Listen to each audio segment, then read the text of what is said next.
আসসালামু আলাইকুম। ক্যাম্পের ভুবনে সবাইকে স্বাগতম। ক্যাম্প মানে সার্টিফাইড অ্যাপারেল ম্যানেজমেন্ট প্রফেশনাল। ক্যাম্পের জন্ম বাংলাদেশ থেকে বেকারত্বের দূরীকরণ।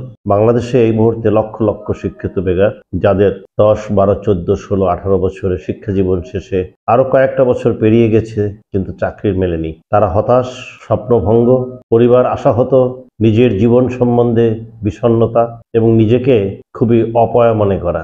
এই দুরবস্থা থেকে এই জাতিকে মুক্ত করা, কি করে এই শিক্ষিত বেকারদের কর্মসংস্থান করা যায়। অপরদিকে বাংলাদেশের সর্ববৃহৎ রপ্তানি আয়যোগ্য sector apparel sector, 84% foreign currency আসে এই অ্যাপারেল সেক্টর থেকে।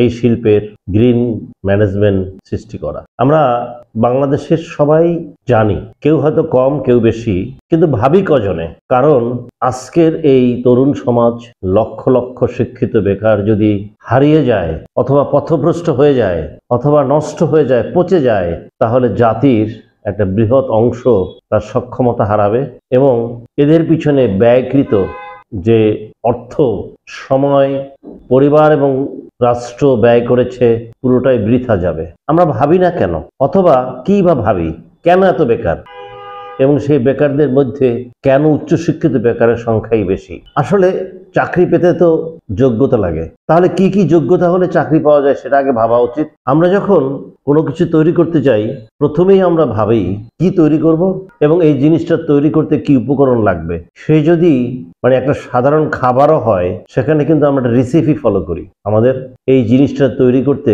কি কি র মেটেরিয়ালস লাগবে এবং কোন পদ্ধতিতে আমরা তৈরি করলে পরে সেই খাবারটা সকলের কাছে গ্রহণযোগ্য হবে অথবা স্বাদ পাওয়া যাবে। দুর্ভাগ্যের বিষয়, আমরা বলে থাকি কথায় কথায় শিক্ষাই জাতির মেরুদণ্ড। যদি তাই হয়ে থাকে, তাহলে আমাদের বাংলাদেশের যে বাজেট, সেই বাজেটের কত অংশ শিক্ষা খাতে ব্যয় হয়।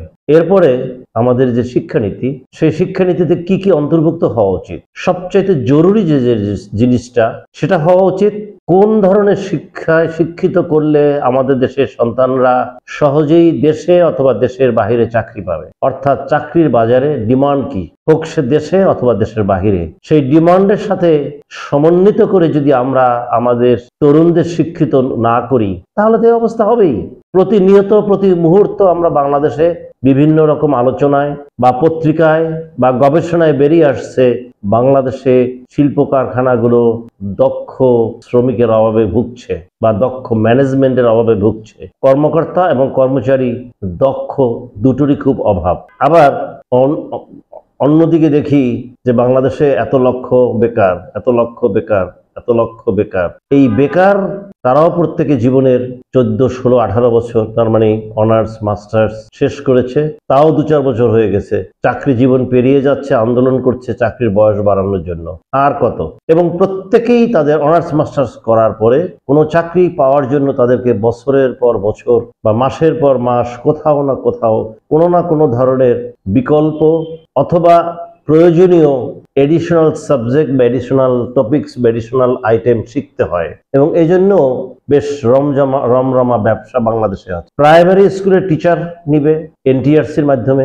এই প্রাইমারি স্কুলের টিচারের যে ইন্টারভিউ হবে, সেই ইন্টারভিউতে ভালো রেজাল্ট করার জন্য বাংলাদেশে বিভিন্ন জেলায় কয়েকশো প্রাইমারি টিচার্স ট্রেনিং ইনস্টিটিউট গড়ে উঠছে, যাতে এরা প্রাইমারি টিচার হিসাবে মনোনীত হতে পারে।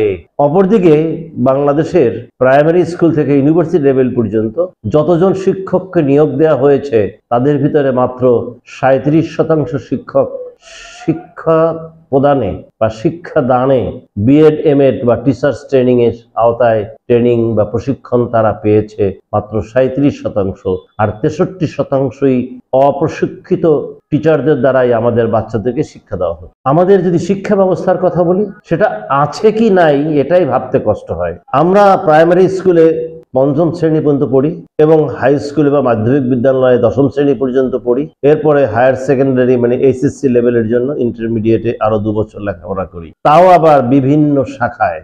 এই 12টা বছর আমাদের লেখাপড়ার গ্রাউন্ড হওয়ার কথা ছিল মোটামুটি আমরা বলতে পারি প্রিপারেশন লেভেল, প্রিপারেটরি লেভেল, যে লেভেল থেকে আমরা সিদ্ধান্ত নিব যে আমরা কোন বিষয়ে লেখাপড়া করব, কার মেধা, কার অর্থনৈতিক সামর্থ্য, পারিবারিক সামর্থ্য, কোনটা আমাদের কাছে সম্ভব হবে এই ছাত্রটিকে বা এই ছাত্রীটিকে সেই শিক্ষা প্রদানে। আমরা এই প্রিপারেটরি লেভেলের আগেই ক্লাস 9-এই আমরা বিভিন্ন বিভাগে ভাগ করে ফেলি। সায়েন্স, আর্টস, কমার্স, সঙ্গীত, ইন্ডাস্ট্রিয়াল, আরো অনেক শাখা আছে, হয়তো সবগুলো নাই, তবে গ্রামের প্রত্যেকটা স্কুলে আর্টস, সায়েন্স, কমার্স, মানে ক্লাস 8 পর্যন্ত, মানে যখন সে তরুণ, কিশোর, যুবক হওয়ার পথে সেই কিশোর বাচ্চাটিকে আমরা ফিজিক্স, কেমিস্ট্রি, বায়োলজি, ম্যাথস দিয়ে ডাক্তার, ইঞ্জিনিয়ারিং এর স্বপ্ন দেখাই, তাকে ইতিহাস, ভূগোল শিক্ষা থেকে বঞ্চিত করি। সে না জানে দেশের ইতিহাস, না জানে জাতির ইতিহাস, না জানে ধর্মের ইতিহাস, না জানে বিশ্বের ইতিহাস।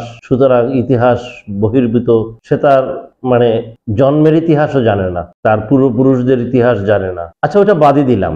আমরা এরপরে যখন ইন্টারমিডিয়েট লেভেল বা 12th গ্রেড পাশ করবে, তারপরে শিক্ষা ব্যবস্থাটা হওয়া উচিত ছিল দুই ভাগে।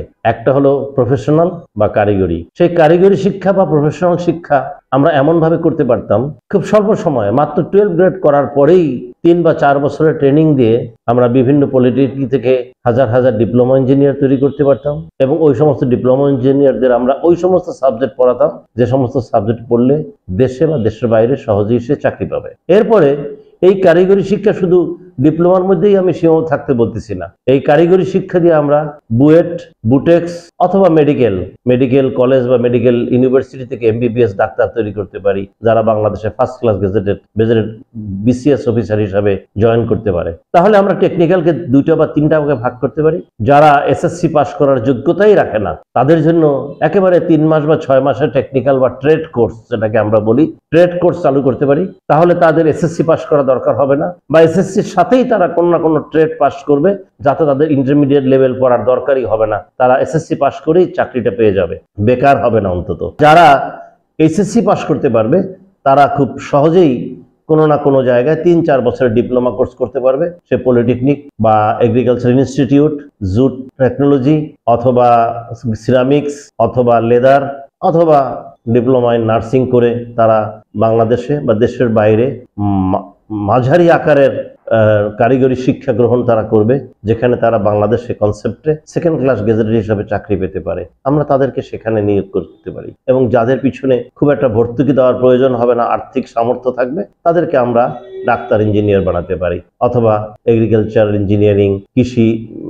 বিশ্ববিদ্যালয় থেকে তারা এগ্রিকালচার ইঞ্জিনিয়ারিং নিতে পারে, বুটেক্স থেকে তারা টেক্সটাইল ইঞ্জিনিয়ারিং নিতে পারে, বুয়েট থেকে তারা বিভিন্ন বিষয় ইঞ্জিনিয়ারিং ডিগ্রি নিতে পারে, লেদার সিরামিক্স থেকে তারা বিভিন্ন বিষয় ইঞ্জিনিয়ারিং ডিগ্রি নিতে পারে, অথবা ডাক্তারি পাস করে তারা এমবিবিএস, তারপরে এফসিপিএস, এফআরসিএস করে বড় বড় ডাক্তার হয়ে যেতে পারে। তাদের পথ কিন্তু বন্ধ হচ্ছে না। এরপরে আরেকটা গ্রুপ থাকবে যারা হায়ার এডুকেশন পড়বে, যারা বিভিন্ন ইউনিভার্সিটিতে ভর্তি হবে। এই প্রফেশনাল ইউনিভার্সিটির বাইরে জেনারেল ইউনিভার্সিটি, বাংলাদেশে 53টা পাবলিক ইউনিভার্সিটি আছে, 107টার মতো বেসরকারি ইউনিভার্সিটি আছে। এই সকল ইউনিভার্সিটিগুলোতে আমরা অনার্স, মাস্টার্স এবং পিএইচডি করানোর সুযোগ থাকবে, এবং সাথে সাথে সবগুলো ইউনিভার্সিটিতেই গবেষণা করার সুযোগ থাকবে। যদি কোনো ইউনিভার্সিটিতে গবেষণা করার মতো সুযোগ না থাকে, তাহলে আমি বলবো সেই ইউনিভার্সিটিটা একটা পঙ্গু ইউনিভার্সিটি। কোনো ইউনিভার্সিটি গড়ে উঠতে পারবে না যেখানে কোনো না কোনো বিষয়ে গবেষণা করার জায়গা থাকবে না। এবং সেই সকল ইউনিভার্সিটিগুলোয় কিছু সংখ্যক লোক কাজ করবে, টিচাররা কাজ করবে, যারা পৃথিবীর বিভিন্ন ভাষায় মুদ্রিত প্রয়োজনীয় বইগুলো, সে হোক ইংরেজি, আরবি, উর্দু, ফার্সি, জাপানি, কোরিয়ান, যে কোনো ভাষায় বইগুলো তারা বাংলা ভাষায় অনুবাদ করবে, এবং আমাদের ছাত্রদেরকে ক্লাসে বাংলা ভাষায় শিক্ষা দেওয়া হবে। অবশ্যই আমি ইংরেজি বা ফ্রান্স বা চাইনিজ অথবা অ্যারাবিক শিক্ষার বিরুদ্ধে না। এটা তারা ল্যাঙ্গুয়েজ হিসাবে শিখবে, তারা ভাষা শিখবে, বিভিন্ন ভাষায় তারা পারদর্শী হবে, কিন্তু তার যে শিক্ষা জীবন, সে শিক্ষা জীবনের মাধ্যমটা হবে বাংলায়। এই বাংলা করার জন্য সবগুলো ইউনিভার্সিটিকে দায়িত্ব নিতে হবে। এক একটা ইউনিভার্সিটি এক একটা সাবজেক্টের উপরে যতগুলো বই আছে, প্রোডাকশন মেথড অথবা ডাক্তারদের যে কোনো বই, সবগুলো বই বাংলা ভার্সন থাকতে হবে, যাতে করে আমার বাংলাদেশি ছাত্রছাত্রীরা খুব ভালোভাবে বিষয়টা বুঝতে পারে, এবং সেই বিষয়ে শিক্ষা জীবন শেষ করার পরে তারা গবেষণা করতে পারে।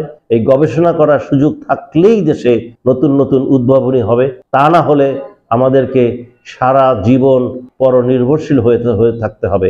এমন একটা দিন ছিল যেদিন বাংলাদেশ থেকে, সেই দিন মাত্র 200 বছর আগের কথা, বাংলাদেশ থেকে প্রচুর কাপড় বিদেশে রপ্তানি হতো। সে হোক সে জামদানি, হোক সে মসলিন, অথবা যে কোনো তাঁতের কাপড় সারা পৃথিবীতে সমাদৃত ছিল।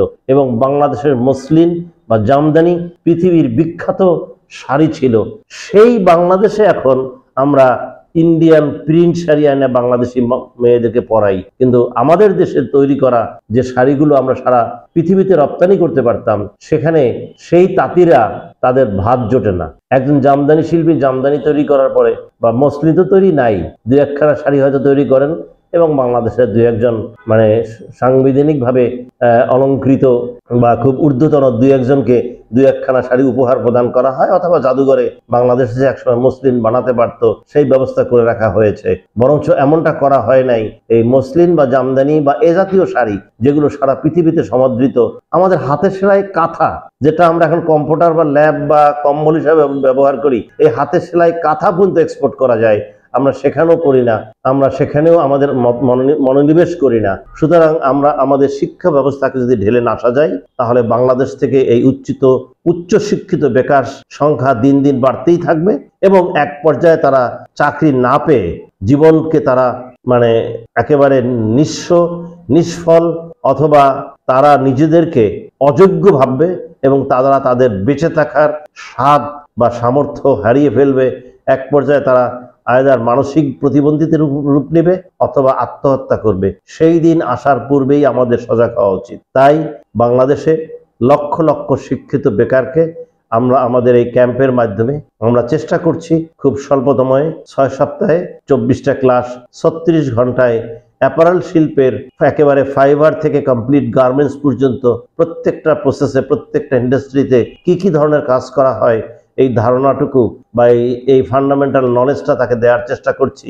আমরা ক্যাম্প থেকে কাউকে চাকরি দিচ্ছি না, আমরা ক্যাম্প থেকে চাকরি পাওয়ার জন্য তাকে যোগ্য করে গড়ে তুলছি মাত্র 36 ঘন্টায়। আপনারা ক্যাম্পের জন্য দোয়া করবেন। আমাদের প্রায় 1 বছর হয়ে গেল, আমরা 5-6টা ব্যাচ সমাপ্ত করে ফেলেছি।